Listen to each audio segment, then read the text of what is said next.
नमस्कार दोस्तों, जय हिंद जय Bharat. Welcome my YouTube channel CDRK Saini B Ed classes. हम अध्ययन कर रहे हैं अधिगम एवं शिक्षण। अधिगम एवं शिक्षण पेपर के अंतर्गत आज की लाइव क्लास में हम शिक्षण के उद्देश्य टीचिंग ऑब्जेक्टिव के बारे में आपसे चर्चा करेंगे। तो आप सब बने रहें हमारे साथ, हमारे YouTube चैनल के साथ। और यदि आप हमारे YouTube चैनल पर पहली बार आए हैं तो हमारे YouTube चैनल को सब्सक्राइब करें और पास ही बने बेल आइकन के बटन को जरूर दबा दें, जिससे हमारे द्वारा न्यू वीडियो अपलोड किया जाता है या लाइव क्लास चलाई जाती है तो उनके नोटिफिकेशन आपको मिल सके और आप अच्छा अधिगम करते हुए आप अच्छी तैयारी कर सके। देखिए, जो शिक्षण के उद्देश्य हैं, इन उद्देश्यों के अंतर्गत पहला उद्देश्य है शिक्षण का मुख्य एवं महत्वपूर्ण उद्देश्य सीखने की प्रक्रिया को बालोपयोगी, रुचिकर, आनंदमयी, प्रभावी, व्यवहारिक एवं बोधगम्य बनाना। देखिए, जब कक्ष में एक शिक्षक छात्रों को शिक्षण करवाता है तो शिक्षक का भी एक उद्देश्य होता है कि शिक्षक के द्वारा जो शिक्षण करवाया जाए वो सफल हो, छात्रों को उसका अधिगम हो, बालकों के लिए, बालकों के फ्यूचर के लिए वो शिक्षण उपयोगी हो। तो इसी को मद्देनजर रखते हुए जब कक्ष में एक शिक्षक छात्रों को शिक्षण करवाए तो जो शिक्षण है उस शिक्षण का उद्देश्य जो सीखने की प्रक्रिया है, यानी कि अधिगम की प्रक्रिया है, वो बालोपयोगी होनी चाहिए। यानी कि बालकों के लिए, छात्रों के लिए बहुत उपयोगी होनी चाहिए और बालकों के लिए रुचिकर होनी चाहिए।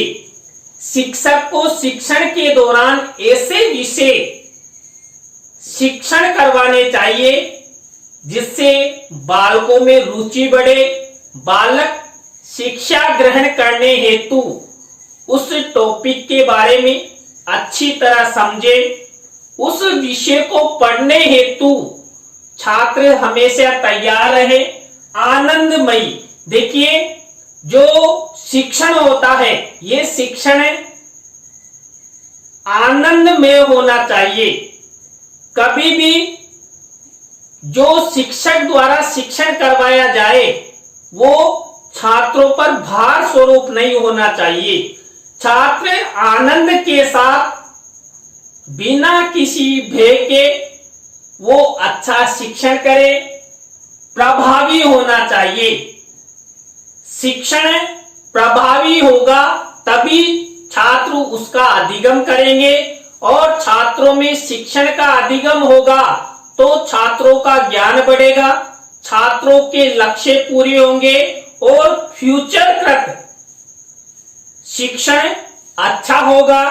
व्यवहारिक और बोधगम्य बनाना, देखिए शिक्षण हमेशा व्यवहारिक होना चाहिए, यानी कि व्यवहार के आधार पर शिक्षण के दौरान एक शिक्षक को छात्रों के सामने ऐसे उदाहरण प्रस्तुत करने चाहिए जिससे शिक्षक का शिक्षण व्यवहारिक बने और छात्रों के लिए बोधगम्य बने।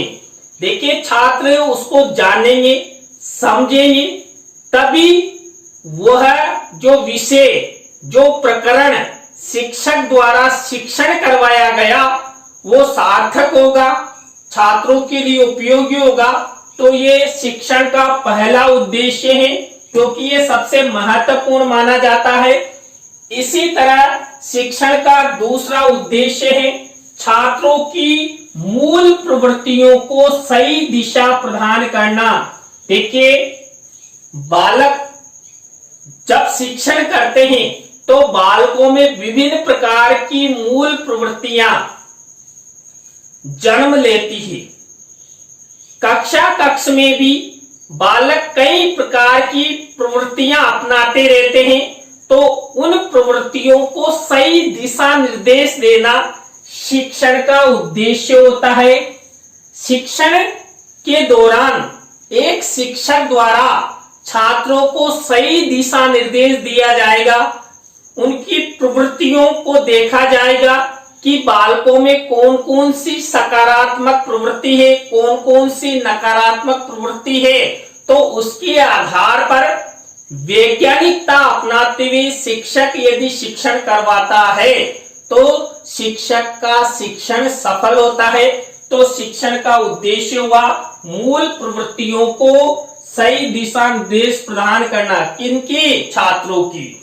इसी तरह थर्ड नंबर का उद्देश्य है बालकों की व्यक्तित्व क्षमताओं एवं योग्यताओं के साथ साथ कौशलों का विकास करना।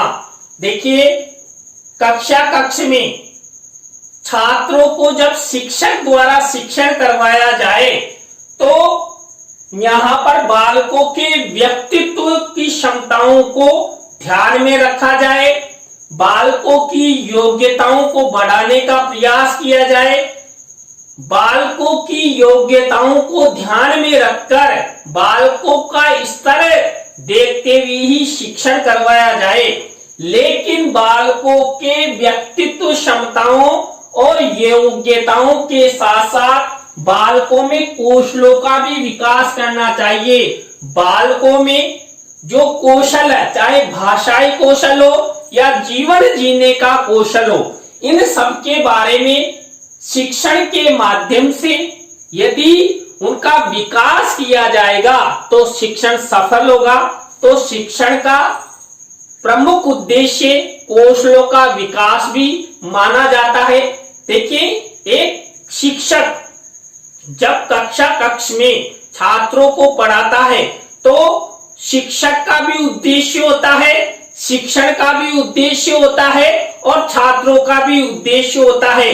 तो सब आपस में जो शिक्षण अधिगम प्रक्रिया संपादित की जाती है, इस शिक्षण अधिगम प्रक्रिया में छात्रों का विकास, छात्रों का सर्वांगीण विकास के साथ साथ उनके कौशलों का विकास होना अति आवश्यक है। क्यों?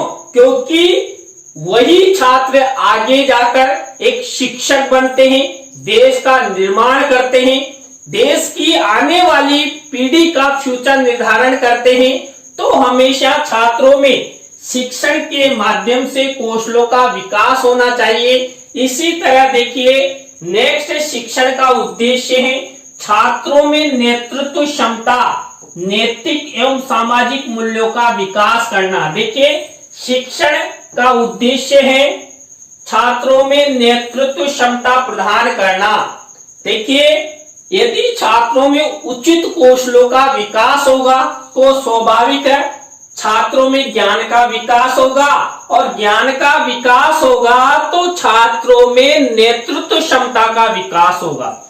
तो शिक्षण के माध्यम से छात्रों को नेतृत्व क्षमता प्रदान की जाती है और नैतिक गुणों का विकास किया जाता है, चरित्रता के गुणों का विकास किया जाता है, और समाज में जो मूल्य हैं, समाज में हमें किस तरह रहना है, किस तरह व्यवहार करना है, तो इन सब का विकास शिक्षण के माध्यम से ही होता है। शिक्षण के माध्यम से ही एक बालक सामाजिक प्राणी बनता है, समाज में जीवन जीने के तरीके सीखता है। तो यहाँ पर शिक्षण के माध्यम से छात्रों में सामाजिक मूल्यों का भी विकास होता है। इसी तरह देखिए, नेक्स्ट शिक्षण का उद्देश्य है छात्रों में संवेदनशीलता का विकास करना। देखिए, संवेदना, सिंपैथी संसार के प्रत्येक प्राणी में होना आवश्यक है, चाहे वो बालक हो, बालिका हो, युवा हो, वृद्ध हो, सभी में यदि सिंपैथी आएगी तो एक दूसरे का विकास हो सकेगा, एक दूसरे का सहयोग अपेक्षित किया जा सकता है। देखिए कक्षा कक्ष में भी छात्रों के प्रति एक शिक्षक की सहानुभूति होती है, संवेदना होती है, तभी जाकर शिक्षण सफल होता है। शिक्षक के द्वारा चाहे छात्र हो या छात्रा हो, सबको समान नजर से देखा जाता है, सभी को समान रूप से ज्ञान प्रदान किया जाता है। और आपने देखा होगा कक्षा कक्ष में सभी प्रकार के बालक होते हैं, प्रतिभाशाली बालक भी होते हैं, पिछड़े बालक भी होते हैं, मंद बुद्धि बालक भी होते हैं और समावेशित बालक भी होते हैं। लेकिन एक शिक्षक हमेशा सब बालकों को जाति वर्ग धर्म से परे सबको समान मानकर सबके साथ संवेदनशीलता अपनाते हुए शिक्षक कभी भी गरीबी अमीरी नहीं देखता है, वो सबको समान रूप से शिक्षा प्रोवाइड करवाता है। तो यहाँ पर जो शिक्षण है उस शिक्षण के माध्यम से छात्रों में संवेदनशीलता का विकास करना प्रमुख उद्देश्य माना जाता है। इसी तरह देखिए नेक्स्ट उद्देश्य है छात्रों को सीखने के लिए प्रोत्साहित करना। शिक्षण के माध्यम से छात्रों को सीखने यानी अधिगम करने, लर्निंग करने हेतु प्रोत्साहित करना किसका उद्देश्य है? शिक्षण का उद्देश्य है। और ये किया जाता है शिक्षक के माध्यम से, क्योंकि कक्षा कक्ष में शिक्षक ही छात्रों को शिक्षण करवाता है।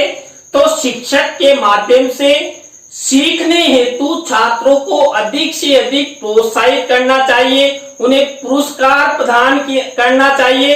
और आप सब जानते हैं जब से हमारे देश में RTE 2009 आया है, छात्रों को दंड देने की प्रक्रिया बिल्कुल समाप्त कर दी गई है। तो यहाँ पर RTE के तहत छात्रों को अधिक से अधिक प्रोत्साहित करके, पुरस्कार प्रदान करके, उनका सहयोग करके ही हम शिक्षण अधिगम प्रक्रिया को संपादित कर सकते हैं, सफल कर सकते हैं, छात्रों में ज्ञान को बढ़ा सकते हैं। तो इस हेतु हमेशा छात्रों को सीखने के लिए मोटिवेशन प्रदान करना चाहिए, अभिप्रेरित करना चाहिए, प्रोत्साहित करना चाहिए। इसी तरह नेक्स्ट उद्देश्य देखिए छात्रों में आत्मविश्वास की भावना को जागृत करना। देखिए शिक्षण का उद्देश्य, सबसे महत्वपूर्ण उद्देश्य मेरी निगाह में आत्मविश्वास माना जाता है। क्यों? क्योंकि छात्री आगे जाकर शिक्षक बनता है और वो शिक्षक बनने के बाद छात्रों को शिक्षण करवाता है। तो शिक्षण की प्रक्रिया पीढ़ी दर पीढ़ी चलती रहती है। तो यहाँ पर छात्र जीवन में ही छात्रों में आत्मविश्वास यानी कि उनके मन में जो डर है, हेजिटेशन है, उसको निकाल दिया जाए तो वो अच्छा शिक्षण कार्य करवा सकता है बिना किसी डर के। स्वच्छंद, चाहे 50 स्टूडेंट हो या 1000 स्टूडेंट हो, उनके सामने बिना किसी हेजिटेशन के वो अच्छे से पढ़ा सके। इसलिए ही यहाँ पर जो छात्र जीवन है, इस छात्र जीवन में शिक्षक को ऐसे गुणों का विकास करना चाहिए, हेजिटेशन उनमें ना आए। ऐसे कार्य एक शिक्षक को छात्रों को बताना चाहिए, छात्रों को प्रोत्साहित करना चाहिए, अधिक से अधिक शाम पट के सामने खड़े होकर छात्रों को भी समय देना चाहिए, अवसर देना चाहिए, जिससे उनके मन में जो डर रहता है, हेजिटेशन रहती है, वो दूर हो सके। और देखिए बीएड के दौरान आप सब अध्यापक की ट्रेनिंग लेते हैं, तो हमारे द्वारा आपको बार बार शाम पट के सामने खड़ा होकर शिक्षण करवाना सिखाया जाता है। क्यों? क्योंकि आप शिक्षक बनने जा रहे हैं तो आप में आत्मविश्वास होना अति आवश्यक है। आत्मविश्वास होगा तभी आप छात्रों को अच्छे से पढ़ा सकते हैं, अच्छा अधिगम करवा सकते हैं, शिक्षण का जो उद्देश्य है वो पूरा कर सकते हैं। इसी तरह देखिए नेक्स्ट उद्देश्य है छात्रों को स्वास्थ्य, स्वच्छता एवं परिवेश के प्रति जागरूक करना। शिक्षण के द्वारा छात्रों को स्वास्थ्य के प्रति जागरूक किया जाता है, स्वच्छता के बारे में अध्ययन करवाया जाता है, उन्हें बताया जाता है कि स्वच्छता रखने के क्या लाभ है, क्या हानि है, और परिवेश के बारे में, हमारे पर्यावरण के बारे में बताया जाता है। हमारी प्रकृति का मानव के प्रति कितना लाभ है, कितनी हानि है, हम जो पर्यावरण को दूषित करते हैं उन्हें हमें क्या नुकसान होता है। तो इन सब के माध्यम से, यानी स्वास्थ्य, स्वच्छता और परिवेश के बारे में सजगता शिक्षण के माध्यम से ही छात्रों को मिलती है। इसके बाद छात्र छात्राओं को सक्रिय रखना। देखिए, शिक्षण के माध्यम से हमेशा छात्रों को सक्रिय रखा जा सकता है। शिक्षण के दौरान ही जो छात्र होते हैं उन छात्रों को एक शिक्षक बराबर कुछ न कुछ कार्य, कुछ न कुछ चित्र, कुछ न कुछ दृश्य श्रव्य और बीच बीच में प्रश्न करता हुआ हमेशा कक्ष में सक्रिय रखता हुआ शिक्षण का जो शिक्षण है वो सफल किया जा सकता है। तो हमेशा छात्रों को सक्रिय रखा जाए। छात्रों में जो आलस की प्रवृत्ति आती है उस आलस की प्रवृत्ति को दूर करने हेतु यदि छात्र सक्रिय रहेंगे तो वो आलस की प्रवृत्ति स्वतः ही समाप्त हो जाएगी। तो यहाँ पर शिक्षण के माध्यम से छात्रों को सक्रिय रखा जाता है। तो इसी तरह नेक्स्ट उद्देश्य है छात्रों का मानसिक क्षमता का विकास करना। जो शिक्षण है उस शिक्षण का उद्देश्य है छात्रों में मानसिक क्षमता का विकास करना। देखिए, छात्रों में जितना मानसिक विकास होगा, बौद्धिक विकास होगा, शिक्षण उतना ही सफल होगा। इसलिए शिक्षक को कक्ष के दौरान, शिक्षण के दौरान हमेशा छात्रों में मानसिक विकास, बौद्धिक क्षमता के विकास के विषय अधिक शिक्षित करवाने चाहिए, शिक्षण करवाना चाहिए, बताना चाहिए, जिससे छात्रों का मानसिक विकास हो सके। और मानसिक विकास होगा तभी छात्र प्रतिभाशाली बनेंगे और अपने जीवन के उद्देश्य को वो सफल कर पाएंगे। इसी तरह देखिए, शिक्षण का नेक्स्ट उद्देश्य है छात्र छात्राओं में रचनात्मक प्रवृत्ति को जन्म देना। छात्रों में शिक्षण के माध्यम से ही रचनात्मकता, सृजनात्मकता की प्रवृत्ति का जन्म एक शिक्षक द्वारा, शिक्षक के निर्देशन में, शिक्षक द्वारा प्रोत्साहित करके ही किया जा सकता है। शिक्षक छात्रों को प्रोत्साहित करेगा कि आपको ये नई रचना बनानी, ये नया असाइनमेंट बनाना है, इस विषय पर आपको निबंध लिखना है। और कई बार आपने देखा होगा साइंस के स्टूडेंट कई प्रकार का कोई नया रचनात्मक आविष्कार कर देते हैं। तो यहाँ पर शिक्षक द्वारा उन्हें अवसर प्रदान किया जाता है, प्रोत्साहित किया जाता है। तभी क्या होता है, तभी छात्रों में रचनात्मकता, सृजनात्मकता का उदय होता है, जन्म होता है, विकास होता है। और जो आप इस संसार में जितने भी ये आविष्कार देखते हैं, नई तकनीकियां देखते हैं, ये सब रचनात्मकता के अंतर्गत आते हैं। तो छात्र जीवन से ही छात्रों को रचनात्मकता की प्रवृत्ति की ओर ले जाना शिक्षण का उद्देश्य होता है। और शिक्षण के माध्यम से ही हमेशा छात्रों में रचनात्मकता आती है, सृजनात्मकता आती है और शिक्षक के निर्देशन में छात्र प्रेरित होते हैं, अभिप्रेरणा प्रदान कर उन्हें प्राप्त होती है और वो आगे बढ़ते हैं। इसी तरह शिक्षण का नेक्स्ट उद्देश्य है छात्र छात्राओं का भविष्यकृत विकास करना। शिक्षण के माध्यम से छात्रों का भविष्यकृत विकास शिक्षण के द्वारा ही सफल हो सकता है। छात्रों को कक्षा कक्ष में शिक्षक द्वारा जितना अच्छा शिक्षण करवाया जाएगा उतना ही छात्रों में अधिगम होगा, और छात्रों में अधिगम होगा तो छात्रों का वो जो ज्ञान छात्रों को मिला वो छात्रों के जीवन के लिए उपयोगी होगा, भविष्य निर्माण में वो सहयोग करेगा। और आप सब जानते हैं पूर्व ज्ञान ही वर्तमान ज्ञान में सहयोग करता है। पूर्व ज्ञान और वर्तमान ज्ञान मिलकर हमेशा छात्रों का भविष्य सुधारते हैं और उनका विकास करते हैं। तो यहाँ पर शिक्षण के माध्यम से छात्र छात्राओं का भविष्यकृत विकास किया जाता है। इसी तरह बालकों के जीवन से संबंधित उपयोगी जानकारी प्रदान करना। देखिए, शिक्षण के दौरान एक शिक्षक छात्रों को जीवन कौशल की शिक्षा भी प्रदान करता है। बीच बीच में छात्रों को मोटिवेशन देता है। कई प्रकार की शिक्षक के जीवन से संबंधित या समाज के प्रतिष्ठित लोगों विद्वानों से संबंधित कई प्रकार की बातें छात्रों के साथ शेयर करता है, छात्रों को ज्ञान प्रदान करता है। तो उनके ही माध्यम से यानी शिक्षण के दौरान ही छात्रों को संबंधित उपयोगी जानकारी शिक्षण के दौरान ही हम प्रोवाइड करवाते हैं। तो यहाँ पर शिक्षण का उद्देश्य है बालकों के जीवन से संबंधित उपयोगी जानकारी प्रदान करना।